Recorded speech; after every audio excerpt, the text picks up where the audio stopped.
Sandra Luz, eu sou terapeuta holística e nós estamos aqui no programa Natureza Sagrada, um programa que visa divulgar e expandir as terapias complementares como medicina do futuro.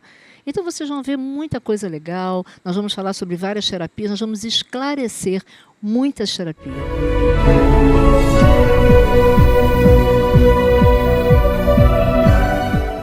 Olá a todos que estão nos ouvindo, prestando atenção nesse programa que já está bombando na internet.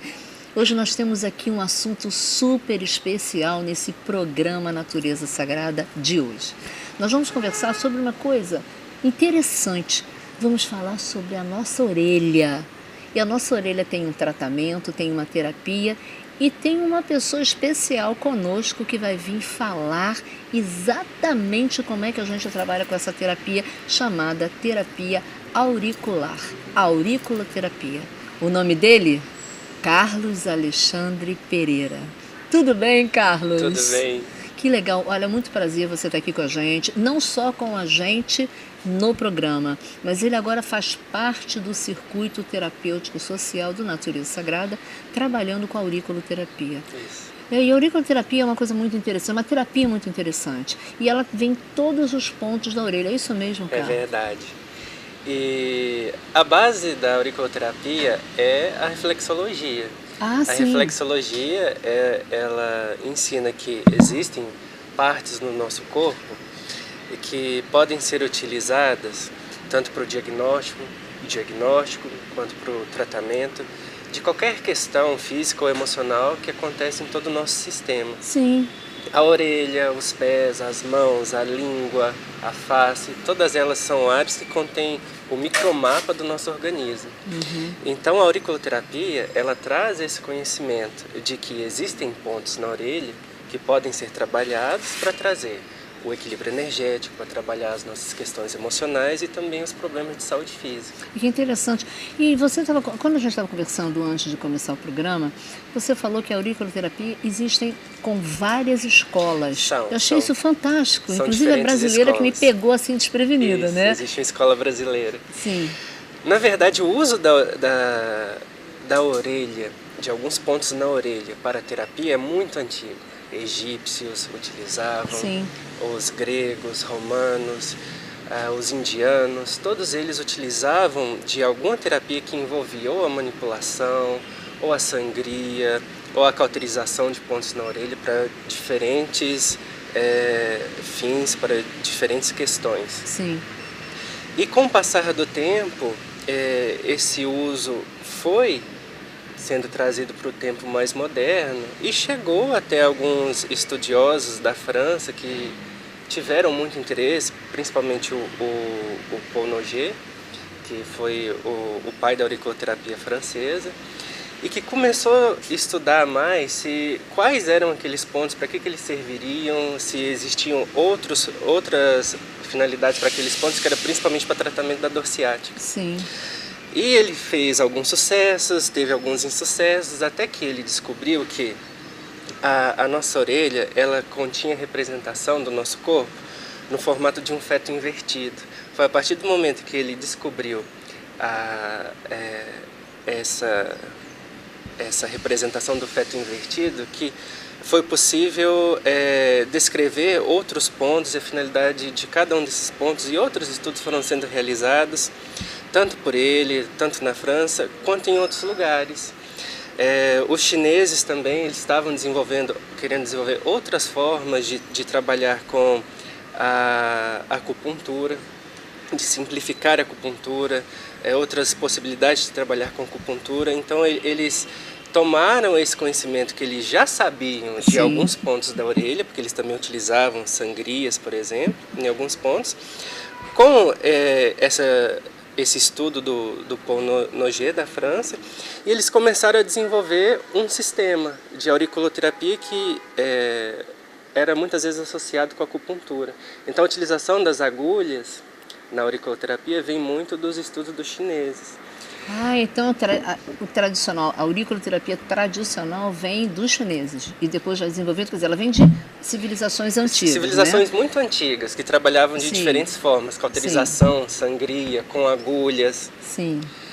E esse estudo do Noguet foi sendo aprimorado, o que resultou na escola francesa de auriculoterapia.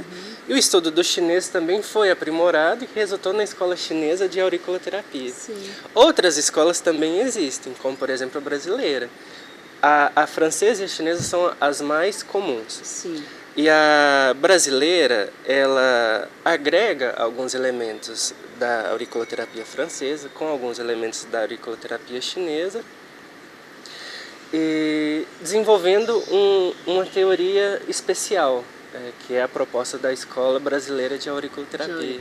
O teu trabalho especificamente como auriculoterapia, ele vem da escola francesa, né? E o trabalho, ele é feito, ele é desenvolvido todo em volta de toda a orelha, como você falou do feto invertido e tudo. Mas como é que a gente trabalha? A gente trabalha estimulando pontos. O que a gente usa para poder estimular esses pontos aqui na nossa orelha? Podem ser feitas diversas aplicações. Sim. Você pode trabalhar com a estimulação por laser ou estimulação elétrica, que é o estudo que foi o primeiro estudo que o Noguet fez, foi a estimulação através de utilização de laser e estímulos elétricos. Sim. A escola chinesa, ela trabalha muito com as agulhas, com as sementes de mostarda ou de vacária, com as esferas de metal, por exemplo, as esferas de prata, as esferas de ouro, uma para tonificação e outra para sedação. Isso vem muito da escola chinesa. A escola chinesa, ela integrou na auriculoterapia os elementos da filosofia taoísta, que está relacionado ao yin e ao yang, aos meridianos, aos 5 elementos. Isso tudo foi integrado no trabalho da auriculoterapia. Hoje, o que eu mais utilizo são as sementes, principalmente de vacária, que é a semente mais escura. A gente tem as placas, onde a gente coloca os pontos. Daqui a gente retira os pontos, a semente está aqui dentro. Isso aqui é uma fita micropore. Isso aí você faz, você já deixa pronto, tá? A gente já deixa pronto para o atendimento. Mas deixa eu te falar uma coisa que eu achei interessante aqui, é que aqui eu vi que existe uma sementinha só. Aí eu virei... E aqui tem duas sementinhas. Só existe uma diferença entre trabalhar isso? Diferença não existe, mas é que às vezes você tem que trabalhar 2 pontos que são muito próximos. Sim. Aí você pode optar por essa daqui que já tem 2 sementes. Ah, já facilita, tá? Na mesma fita. Sim, sim. Facilita a colagem. Por exemplo, se você quer trabalhar a coluna, você quer percorrer toda a área da coluna, você pode utilizar esse que tem 2 pontos, ou você pode utilizar um protocolo diferente. Então, por exemplo, essa daqui tem 5 pontos. Esse aqui é muito bom para você fazer todo o perfil da coluna, por exemplo. Mas existem outros pontos que estão muito próximos, por exemplo, dos pulmões. Você pode utilizar esses 2. Ou se você quer trabalhar um ponto específico, você pode utilizar esse. Não tem nenhum problema. E eu achei muito interessante esse daqui. Esse também é um estimulante da auriculoterapia? Essa é a pastilha que se chama Stipper. Sim. É uma pastilha que foi produzida com microesferas de cristal de quartzo. Adorei isso. Então, essa daqui vai trabalhar, você coloca no ponto da auriculoterapia, só que diferente da semente, o trabalho que ela vai fazer, que esses microcristais de quartzo vão fazer, é de favorecer o equilíbrio energético daquele ponto. Sim. Você equilibrando energeticamente aquele ponto, você vai estar atuando inclusive nas questões de saúde física. Nossa, certo? que interessante. Ela tem a vantagem de que o estímulo dela é muito sutil. Então, muitas vezes, quando a gente coloca a semente, muitas pessoas que são mais sensíveis tendem a sentir muita dor, muito incômodo. O estímulo da pastilha Stipper, ele é mais sutil. Ótimo. Agora eu vou só falar uma coisinha para as nossas mulheres que assistem o nosso programa Natureza Sagrada. O Carlos Alexandre, ele me contou assim, sabe, pezinho de orelha, que tem um creme que é rejuvenescedor, que é feito desse pozinho dessas pastilhas. Isso é verdade, Carlos?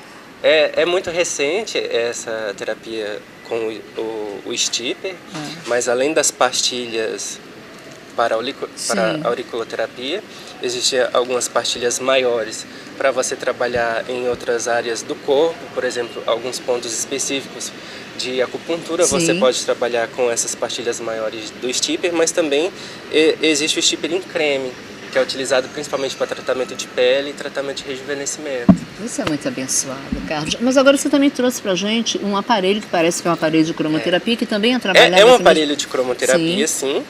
Só que a ponta dele foi preparada de uma forma específica para a gente trabalhar tanto nos pontos de acupuntura quanto nos pontos de auriculoterapia. Sim. Então, a vantagem é que você consegue associar técnicas. Você trabalha o estímulo do ponto da auriculoterapia por meio das cores. Então, se você quer, por exemplo, trabalhar a dor, você pode colocar a pastilha azul e colocar no ponto específico da orelha. Que você vai estimular aquele ponto e recebendo o efeito também da cor azul, para trabalhar a questão da dor. Agora, a auriculoterapia ela tem efeitos colaterais ou não? Existe uma possibilidade dele? Existe essa possibilidade, apesar de que existem poucos relatos e essa questão dos efeitos ser observada muito raramente. Mas é possível. Efeitos como, por exemplo, náusea, enjoo, tontura, são efeitos possíveis, apesar de raros. Então, é sempre bom avaliar, estar sempre atento aos sinais do corpo após a aplicação da auriculoterapia, para você, junto com o seu terapeuta, decidir os procedimentos a fazer, caso você venha apresentar algum efeito colateral. Existem também algumas questões de contraindicação. Por exemplo, mulheres até o 3º mês de gravidez, não é indicado a trabalhar a auriculoterapia. Algumas referências falam até o 3º mês, algumas referências falam até o 5º mês. Normalmente o que a gente mais trabalha é até o 3º mês. Depois desse período você pode trabalhar, exceto alguns pontos em específico, como por exemplo o ponto do útero, você deve evitar, né? E outros pontos que devem ser evitados. Podem ser trabalhados com crianças, com idosos, não há contraindicação. Sim. Né? Mas se a pessoa está apresentando algum quadro de irritação ou inflamação na orelha, não é adequado fazer a auriculoterapia. Ou se ela está passando por alguma doença neurológica, que ela está apresentando um pico de manifestação desse problema neurológico, é ideal que ela aguarde esse pico passar para que ela faça a sessão de auriculoterapia. São essas as contraindicações. As contraindicações. Carlos Alexandre Pereira, auriculoterapia. Um prazer tê-lo aqui conosco no programa Natureza Sagrada. E um prazer também recebê-lo na nossa equipe. Muito obrigado. Então a nossa equipe agora já tem auriculoterapia. Mas antes da gente terminar, Carlos, eu gostaria que você falasse alguma coisa, uma mensagem para todas as pessoas que nos assistem, tá ok? Tá ok. Bom, a mensagem que eu trago é que toda dor, todo sofrimento, todos os problemas que a gente passa, elas são da nossa experiência humana e elas contribuem para o nosso aprimoramento, para a nossa iluminação. Mas todo esse processo, ele pode ser mais leve. E as terapias vibracionais, as técnicas corporais, elas existem para facilitar esse processo. No sentido de que o nosso aprendizado, a nossa iluminação, ela pode ser mais leve, de uma forma que a gente tenha mais equilíbrio e mais consciência sobre esses processos. Então eu tenho certeza que dentre as terapias vibracionais, as técnicas corporais, você vai encontrar uma que você tenha uma boa sintonia, que com certeza você vai conseguir alcançar bons resultados, que vai poder te ajudar a viver os seus processos de vida. E o que eu desejo é muita paz e muita luz na jornada de cada um e muito amor no coração. Muito obrigado pela oportunidade. Estou muito feliz. Eu que agradeço, Carlos Alexandre. Carlos Alexandre, auriculoterapia francesa. Gostou do programa? Então faz uma coisa. Dá uma clicada na nossa página e inscreva-se no nosso canal, tá ok? Uma boa semana para vocês.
Eu os convido a acessar o nosso site para conhecer a Escola dos Mistérios.